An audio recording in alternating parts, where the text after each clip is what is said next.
طرف آتے ہیں، گھر میں کوہرام مچا ہے، یہ جائے گا یہ جائے گا یہ جائے گا یہ جائے گا، اور اس کے بعد مولا حسین کی بیٹی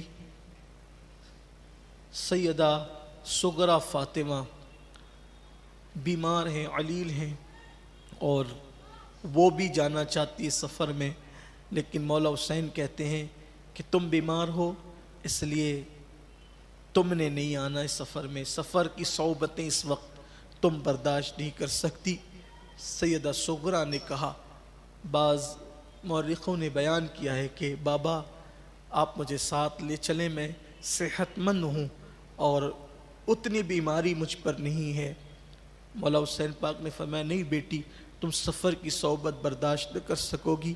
لکھنے والوں نے لکھا ہے کہ جس وقت صغرا کو روکا گیا تو امام نے رکنے کے لیے جب کہا تو صغرا نے کہا بابا میں اچھی ہو گئی ہوں، میں کھڑی رہ سکتی ہوں، میں چل سکتی ہوں، اور پوری طاقت کو سیدہ صغرا نے اکٹھا کیا، اور اکٹھا کر کے جو ہے کھڑے ہونے کی کوشش کی تو بخار کی حرارت اور تپش میں اتنی کمزور ہو چکی تھی کہ کہا بابا دیکھو میں کھڑے رہ سکتی ہوں، لیکن جیسے کھڑے ہونے کی کوشش کی گویا کہ سیدہ صغرا زمین پر آ گئیں، اور اس کے بعد سیدہ صغرا نے پھر جو ہے وہ اپنے آپ کو بستر پہ ڈال دیا۔ امام نے اپنی بیٹی کا سر اپنی گود میں لیا ہوگا، اور لینے کے بعد فرمایا کہ بیٹی ابھی یہی رہنا ہے، اور حضرت ام المومنین ام سلمہ سے عرض کی کہ ہم اسے آپ کو سونپے جاتے ہیں، صغرا کا خیال کرنا، جب صحت اچھی ہو جائے گی صغرا خط لکھنا، ہم تمہارے بھیا علی اکبر کو بھیج کر تمہیں بلا لیں گے اور تم چلی آنا۔ یہ وعدے کے ساتھ اور بھی بہت سی باتیں تو کہیں بھی نہیں جا سکتی۔ حضرت وارث پاک فرمایا کرتے تھے کہ آج بھی عاشقوں کو کربلا دکھائی جاتی ہے، یا یقین جانے کتابوں کی روایتیں تو اپنی جگہ ہے، لیکن سینہ بسینہ بزرگوں نے جو روایتیں منتقل کی ہے اس کی تو کوئی گنجائش نہیں ہے، صرف ایک تصور کی دنیا میں ہم آپ کے سامنے باتیں کر رہے ہیں۔ اور پھر جب اونٹ پہ کجاوے رکھ دیے گئے، سامان جو ہے اونٹوں پر سواریوں پر لاد دیا گیا، پردہ نشین بیبیاں جن کے دوپٹے کو کبھی کسی اجنبی نے نہیں دیکھا تھا، ساری بیبیاں جو ہے وہ سواریوں پر بٹھا دی گئی، اہتمام کے ساتھ ہودجوں پر پردے کی پابندی کے ساتھ بٹھا دی گئی، اور اس کے بعد چند نفوس پر مشتمل یہ مختصر سا قافلہ، جس کی ابھی تعداد زیادہ سے زیادہ 14 یا 18 بتائی جاتی ہے یا 20 بتائی جاتی ہے، یہ قافلہ مدینہ منورہ سے نکل رہا تھا۔ سوچو زبان میں وہ طاقت کہاں سے لائے۔ آج مدینے والے کا وہ لاڈلا اور پیارا جس کو حضور کچھ دیر تک نہیں دیکھتے تھے تو کہتے تھے فاطمہ میرا حسین کہاں ہے، حسین کو جب تک نہیں دیکھتا ہوں چین نہیں آتا۔ جب وہ نکل رہے ہوں گے مدینے سے تو اس وقت مکی نے گنبد خضرا پر کیا گزرتی ہوگی اور مولا حسین کی کیفیت کیا ہوگی۔ لیکن ایک دین کا تحفظ تھا، دین کی حفاظت، دین کی اقدار کی حفاظت۔ امام علی مقام اس مختصر سے قافلے کو لے کر رات کے آخری پہر میں 2 شعبان یا 4 شعبان کو نکلتے ہیں۔ ایسا لگتا تھا کہ مسجد نبوی کے مینار سر اٹھا اٹھا کر اس مختصر سے قافلے کو حسرت کی نگاہ سے دیکھ رہے ہوں گے کہ جانے والے قیامت تک زائرین آتے رہیں گے اس روضہ اقدس کی زیارت کو، لیکن اب تیرے بعد تجھ جیسا کوئی نہیں آ سکے گا۔ مسجد نبوی کے مینار سر اٹھا اٹھا کر رئیس القلم کے قلم پہ قربان جائے، اللہ ان کی مزار پہ رحمت و نور کی برسات کرے۔ رئیس القلم نے کیا پیاری بات لکھی کہ گویا کہ مسجد نبوی کے مینار سر اٹھا اٹھا کر سیدہ کے لال کو جاتے ہوئے دیکھ رہے ہوں گے۔ ادھر اہل بیت کے ان مسافروں نے، مظلوموں نے پلٹ پلٹ کر مسجد نبوی کو حسرت و یاس کے عالم میں دیکھنا شروع کیا. کبھی چلتے کبھی پلٹتے، کبھی چلتے کبھی پلٹتے. بالآخر مصنف کا قلم یہاں پر گویا کہ دم توڑ دیتا ہے. پھر جب سواریاں چلنے لگی، اونٹنیاں چلنے لگی اور آگے بڑھنے لگی تو ان کے پیروں سے جو غبار ٹکرائی اور جو مٹی ٹکرائی، اس سے غبار اور دھول اٹھنا شروع ہوئی، اور وہ مختصر سا قافلہ جو ہے وہ اس دھول اور گرد و غبار میں گویا کہ چھپ گیا. کربلا کا مسافر پہلی منزل کی طرف روانہ ہو گیا. سب دے کر دین بچانے والا سوئے کربل روانہ ہو گیا. امام علی مقام مدینہ منورہ سے نکلے. راستے میں ملاقات ہوئی کسی سے. اس نے پوچھا امام کہاں کا ارادہ ہے؟ امام نے فرمایا فی الحال تو مکہ جا رہا ہوں، آگے اللہ سے استخارہ کروں گا اور مجھے جہاں جانے کا حکم ہوگا وہاں جاؤں گا. ملنے والے نے کہا امام مکہ جائیے اور مکہ ہی رہیے، آپ کوفہ مت جانا. ملنے والے نے کہا آپ کوفہ مت جانا، کوفہ والے بے وفا ہے، کوفی لا یوفی. انہوں نے آپ کے بابا کو شہید ہوتے ہوئے دیکھا. کیا سلوک کیا آپ کے بابا کے ساتھ؟ آپ کے بھائی کے ساتھ کیا سلوک کیا؟ آپ کوفہ مت جانا، باقی آپ مکے میں رہنا. امام نے فرمایا فی الحال مکے کا ارادہ ہے اور آگے کے لیے اللہ سے استخارہ کروں گا. امام پاک منزل و منزل آگے بڑھتے رہے اور راستے میں بہت سے لوگ ملے. پوچھنے والوں نے پوچھا امام پاک جو ہے کوئی بات نہیں بتائی.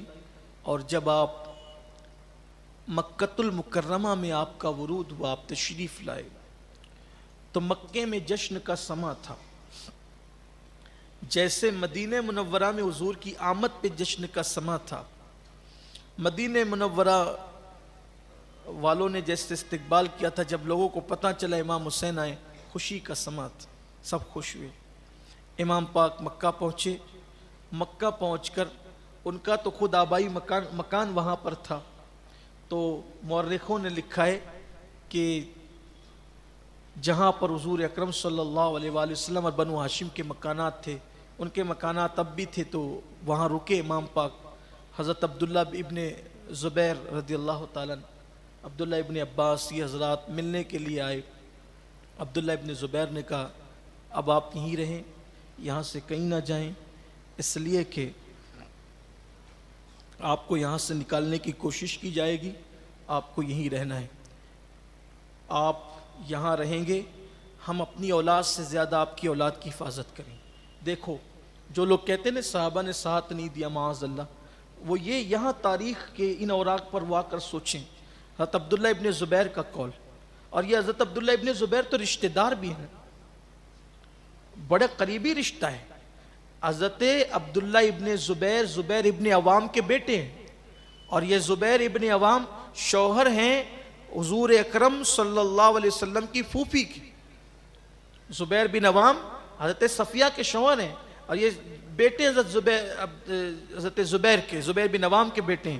کتنا قریبی رشتہ ہوتا ہے.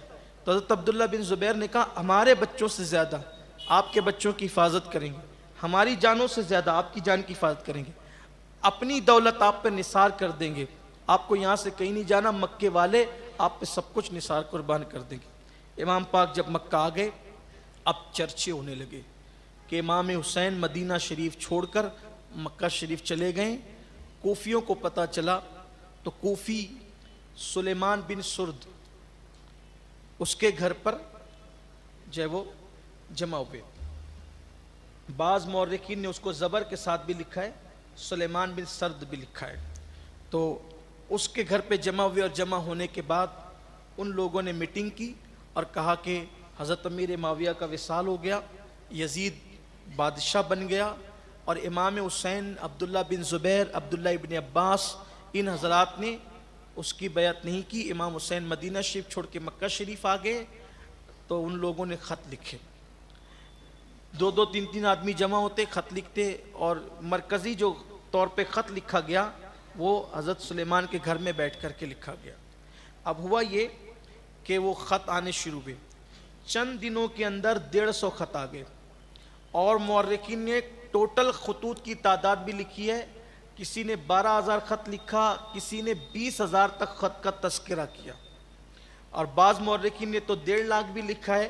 لیکن مجھے ایسا لگتا ہے کہ شاید جو ہے وہ 150 کو پھر کہیں ایسا نہ ہو کہ تعداد بڑھ گئی, واللہ عالم. ہر مورخ کی اپنی تحقیق ہے. لیکن اگر 150 خطوط بھی 4 دن کے اندر جمع ہوتے ہیں, یعنی جس دن پہلا خط آیا اور جس دن آخری خط آیا, تو پہلے خط اور آخری خط کے درمیان 4 دن گزرے تھے, 150 خطوط, اور اس کے بعد بھی خط آتے گئے. امام علی مقام خط پڑھتے تھے, سوچتے تھے کیا کریں.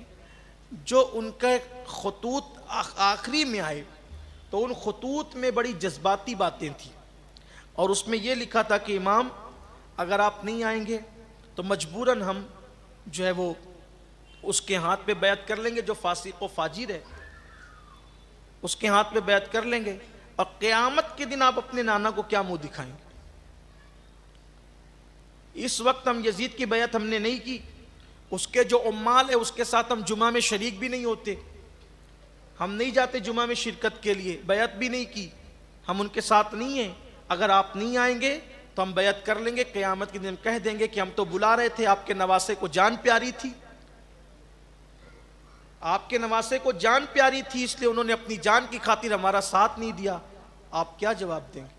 امام پاک لرز گئے, لرز اٹھے, اور آپ نے فیصلہ کیا کہ میں نے کوفہ جانا ہے.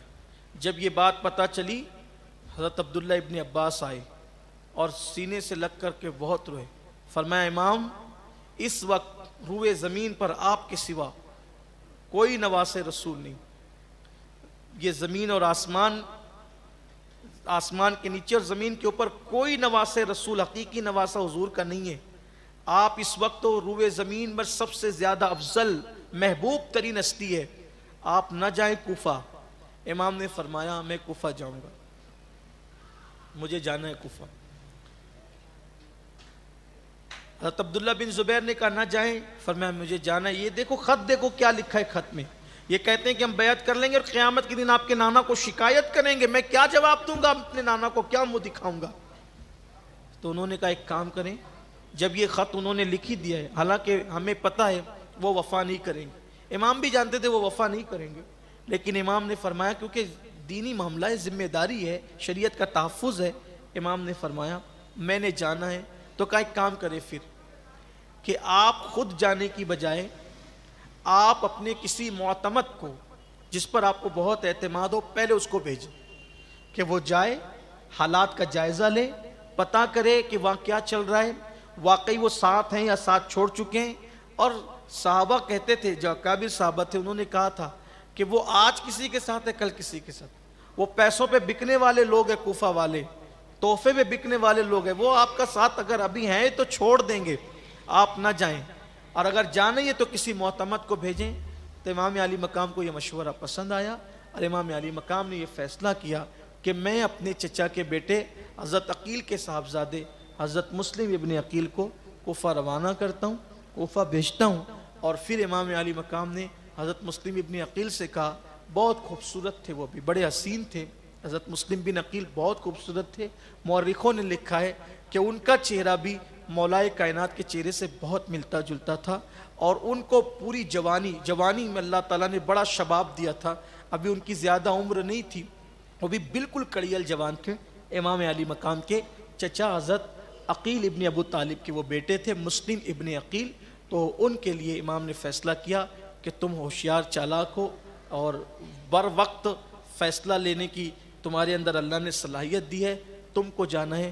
وہ جانے کے لیے تیار ہو گئے, لیکن انہوں نے جانا اس طرح پسند کیا کہ وہ مکہ سے پھر واپس مدینہ منورہ جائیں, اور مدینہ منورہ ہوتے ہوئے وہ پھر کوفہ جائیں.